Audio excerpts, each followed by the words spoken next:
how to fix Walmart app not loading or logging in. Well, hello everyone, welcome back into this channel. In this video today, let me go through the steps on how you can fix if you're having issues with Walmart app. Well, first things first, head over to your app store or play store and look in for the update if there is any update available for the app itself. So search in Walmart on your app store or play store, and as you can see here, if the update is available, you'll get the update option. You want to update it to the latest version.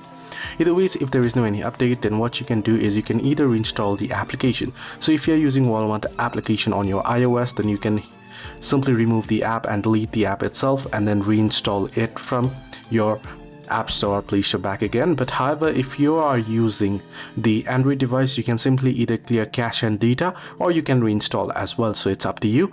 Once you have done so, open up Walmart and check if the issue is fixed. However, if the issue is not fixed, then it can just be the app problem or the server problem. Now to fix that, you can either use the walmart.com on your web. So head into web and check into walmart.com and log in and see if you can log in there, and if there is no any server issue. You can also check the down detector websites to see if there is any server outage. So hope this video was helpful. To like and subscribe.